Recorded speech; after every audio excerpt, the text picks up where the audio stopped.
Magandang araw sa inyong lahat. Masayang makabalik kasama kayo rito sa ating channel.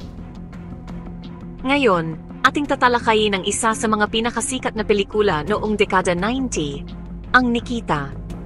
Ang pelikulang Princess na ito na puno ng aksyon at kapanapanabik na mga eksena ay tunay na nakagawa ng kasaysayan sa mundo ng pelikula at karapat-dapat itong kilalanin.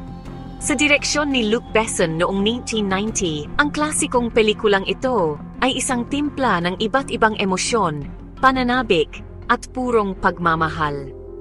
Tungkol saan nga ba ang pelikula? Susundan natin ang kapalaran ni Nikita, isang babaeng mayroong magulo at malungkot na nakaraan na ginagampanan ni Anne Parillaud. Matapos ang isang nabigong pagnanakaw, binigyan siya ng pangalawang pagkakataon, ngunit hindi katulad ng kanyang inaasahan. Sa halip na makulong, siya ay kinuha ng isang lihim na ahensya ng gobyerno upang maging isang assassin. Mapapawaw ka na lang talaga sa pagbabago ng kanyang buhay.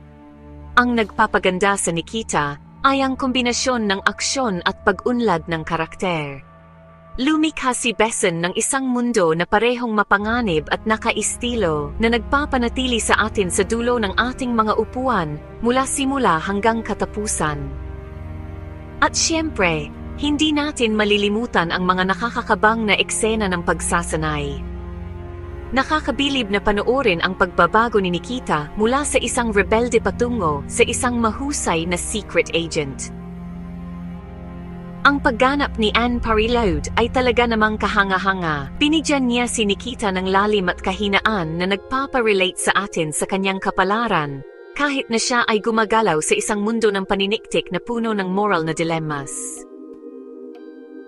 Ang mga supporting actors, lalo na sina John Hughes Anglade bilang kanyang kasintahan na si Marco at Checky Cario bilang kanyang mentor na si Bob, ay nagdagdag ng mga bagong layer sa kwento. Ngunit hindi lang tungkol sa mga karakter ang pelikulang ito.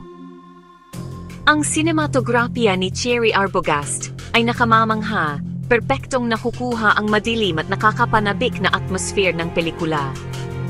At paano naman ang musika ni Eric Serra? Siguradong kikilabutan ka.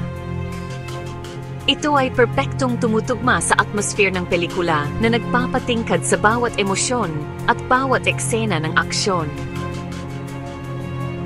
Nagbigay daan din ang Nikita para sa maraming adaptations.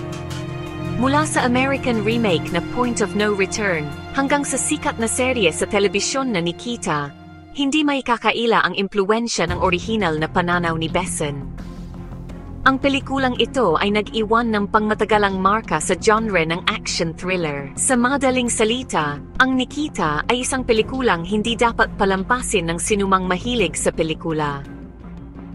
Ang nakakaingganyong kwento, mahusay na pagganap, at mahusay na direksyon ang siyang dahilan kung bakit ito ay naging isang timeless classic.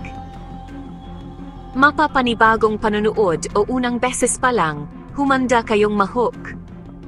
Maraming salamat sa panonood. Kung mahilig kayong tumuklas sa mundo ng pelikula, huwag kalimutang mag-like, mag-subscribe, at i-click ang notification bell para hindi mahuli sa mga susunod na movie review. Hanggang sa muli, at patuloy lang ang panonood at pag-enjoy sa mga pelikula.